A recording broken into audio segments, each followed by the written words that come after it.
Hello, my name is Dr. Joseph L. Graves Jr. I am the MacKenzie Scott Endowed Professor of Biology in the College of Science and Technology at North Carolina A&T State University. My doctoral dissertation focused on life history, evolution, and aging in Drosophila, and my work now focuses on the evolutionary genomics of adaptation applied to several different systems, including the evolution of anti-metal resistance in bacteria, continued work on life history, evolution, and aging in Drosophila. And I also have spent a great deal of time on the significance of biological and social conceptions of race in biomedical research.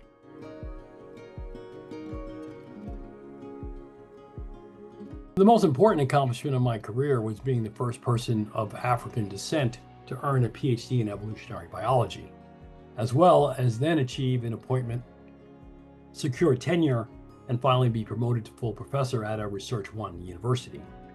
I was elected a fellow of the American Association for the Advancement of Science in 1994 for my pioneering work in the evolution, genetics, and physiology of aging, and for my outstanding work in mentoring underrepresented minority students in science. So I've done a lot. I was recently chosen as one of the Liberty Science Center Genius Award winners, which includes several Nobel laureates over the course of my career. Therefore, I've accomplished a great deal. That's also why I wrote my book, A Voice in the Wilderness. A pioneering biologist explains how evolution can help us solve our biggest problems, because I needed to tell my story, particularly for persons with backgrounds like mine. I was born into poverty. My parents were working class. They had survived Jim Crow in Virginia, were part of the great flight of African Americans out of the South in the late 1940s after World War II. I went to a rigidly white supremacist school system during my education. There were people there who wanted to see me succeed, and there were also a lot of people who didn't.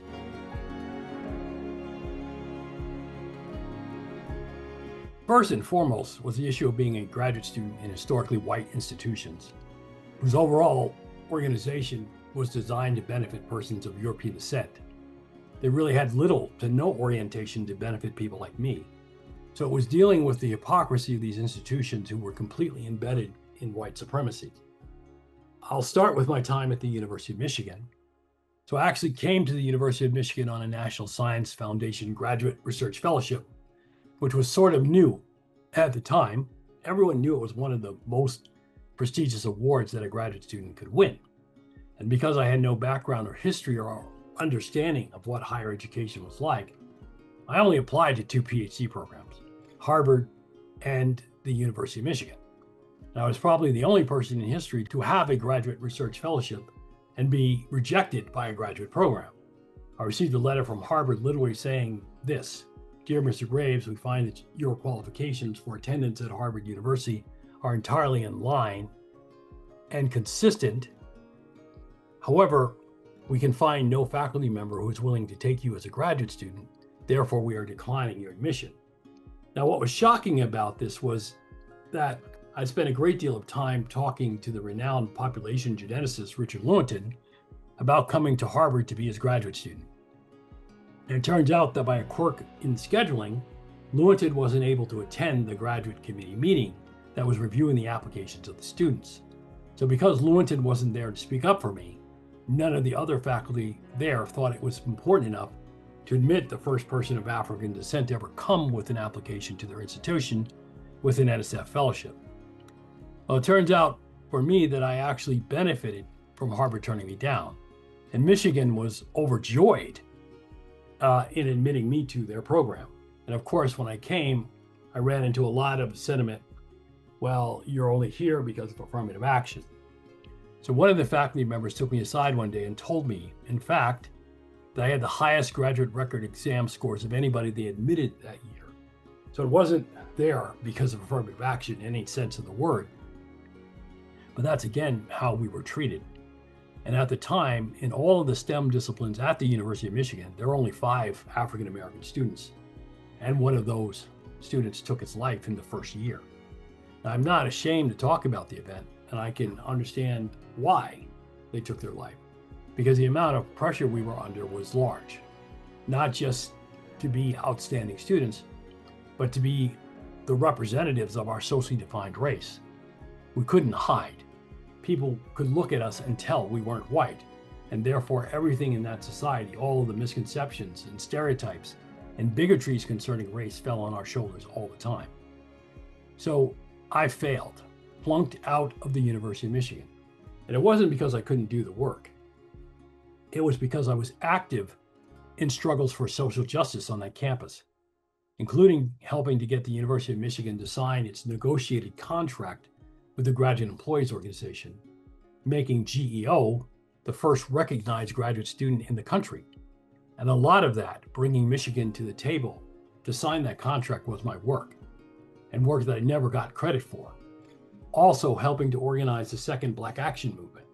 The first Black Action Movement, called BAM, is actually what integrated the University of Michigan.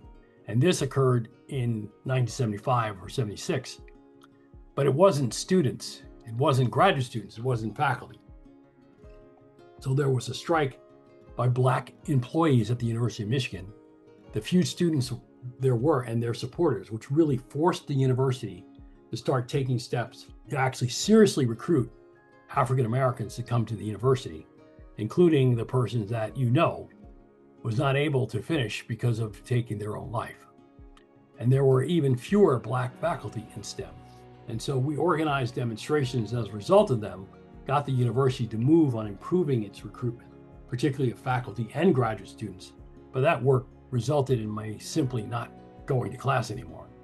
And as soon as my grade point average reached 2.99, I was expelled from the graduate school. No one there attempted to meet with me. No one there attempted to find a way to put me on probation, to keep me at the school. They simply threw me out. And because they didn't want me there because of the work I was doing related to social justice. Now, obviously, it was extremely depressing. I lost all hope that I would ever finish a graduate degree. I suffered from what we now have a name for called imposter syndrome, but that psychological definition did not exist at the time, so no one would have known to look for it or to diagnose it. But I was the poster child for imposter syndrome during my years at the University of Michigan. After I left, I had no job, no place to live. I got involved in doing more social justice work in Detroit with the American Federation of State, County, and Municipal Employees, AFSCME, United Auto Workers, organizing against Klan terrorism and things like that. But my wife and I were living on donated food from friends. We had to sleep on people's couches. We didn't have jobs. We didn't have any money. I would take on part-time jobs when I could find them. I drove a truck for UPS during the holiday season, substituted in Detroit Public Schools. I tutored at Wayne County Community College. But we were just barely keeping our head above water in those years before I decided to go back and finish my PhD at Wayne State. All of this clearly made the difference between me eventually finishing my degree and leaving. And I'm going to tell you one of the most uplifting parts of that story. In the first year, I took a course in human genetics that was taught by Dr. Kazutoshi Maeda. Now, Maeda was old school, meaning he didn't truck any foolishness in his class. And if you weren't serious, that man would expose how unserious you were. And I thought he absolutely hated me. And I thought that he hated me for the reasons that so many other of my professors hated me, which was that I was Black. So on the day of the final, which was again an ordeal, and I may have been one of the last people that walked out of that final, he took me aside as I was walking out of the classroom. He looked in my eyes and said, "Joe, do you know why I was harder on you than any other student in this class?" And I said, "No, Dr. Maeda, I don't know why." He said, "Because I know what kind of racism you're going to face in this field. And I wanted to be sure that you were fully prepared to be able to deal with it." And then he said, "I would like the honor of serving on your PhD committee." I was absolutely flawed. I thought the man hated me. I thought he was, actively racist individual. In fact, it was the exact opposite. And then he told me the story of how his family had been interned at Manzanar concentration camp, how everything had been taken away from them because they were Japanese, and how he had to fight to earn his PhD in human genetics. And that was one of the moments that really made all the difference for me. So much so that my 2022 book with Alan Goodman, Racism Not Race, was dedicated to his memory.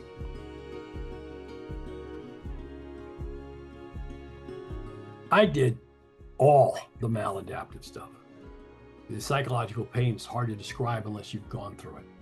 Today, based on my life experience, I would say I was certainly clinically depressed and probably needed treatment. But the way that I dealt with those things was self-medication, and my relationships with friends and family were horrible. I wouldn't wish those years that I lived on anyone, and many times I thought about taking my own life.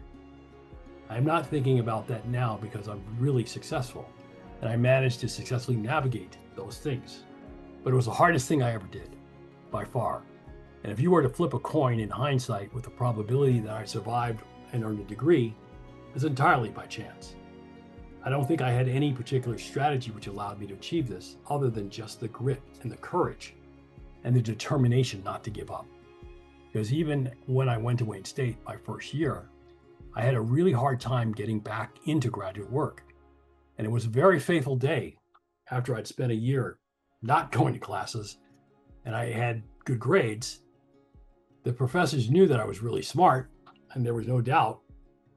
But my advisor, Leo Luckenbill, called me into his office one day and said, everybody here knows that you're a really smart guy.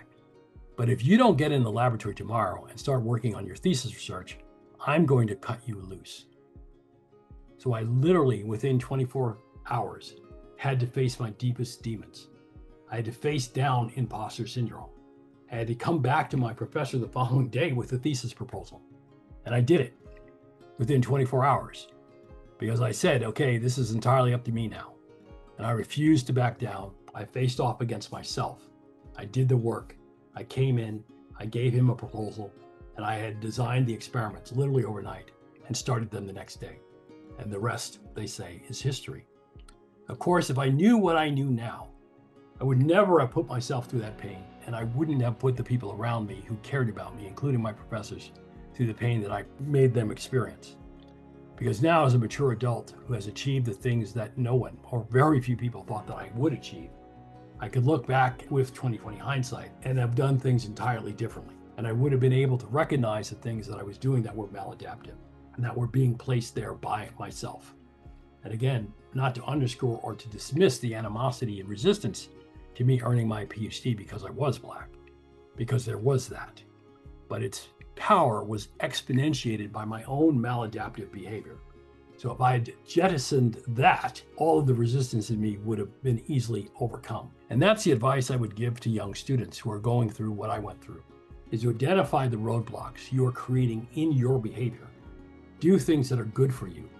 Get out there and take a walk, go to the gym, exercise, read a good book, go out and hang out with your friends.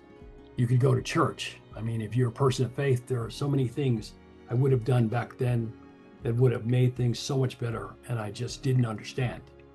And again, it was hard because there was no Black scientists around to tell me these things. When I got to Wayne State, there was Jim Jay, who was a microbiologist, but I hardly saw him. And he never really provided much mentorship for me because I'm sure he was dealing with his own issues.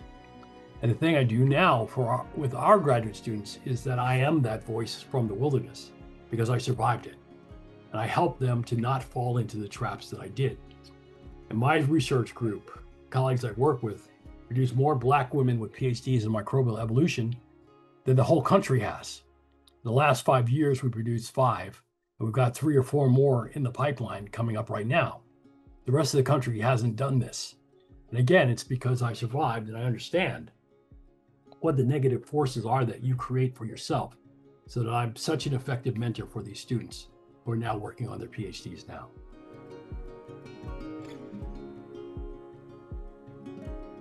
I learned that you put one foot in front of the other. But again, it was never an issue for me of not having the ability. Quite frankly, of the group of graduate students who were studying evolutionary biology at the time, most people would say I was probably one of the top 5 in overall ability in the entire nation. So it was never a question of ability. It was all a question of imposter syndrome, not believing in the fact that I could do it. And once I realized that I was standing in my own way, I started doing the work and my abilities came through. And one of my professors, most of them, were in awe of my intellectual ability. And I'll give you another example of crazy stuff that I did. So I was a TA for one of the professors, and he was teaching a lecture about insect population cycles and using ideas that were probably 20 to 30 years out of date. So I was sitting in the back of the auditorium, and there were some 300 students there, and I was looking at the ceiling, tossing in my seat, rolling my eyes.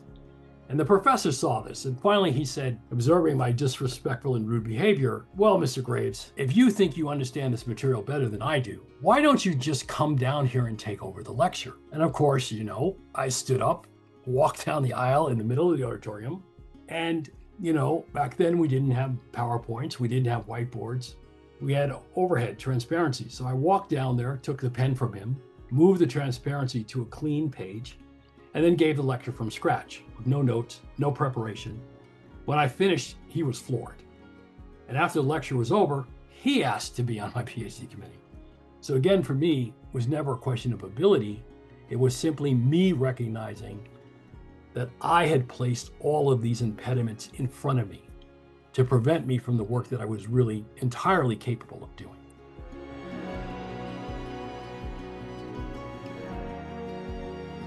First and foremost, you have to own issues that are yours. And that's the most difficult thing that anybody ever does, is owning their own issues, the accountability piece. And doing so allows you to be more clearly articulate, or to more clearly articulate forces that are not you, and whether the place where you are working is antithetical to you finishing your degree. Thank you for watching Failsafe Science. My name is Dr. Joe Graves, and I hope my story helps you students feel less alone and more capable to achieve what you know you can achieve.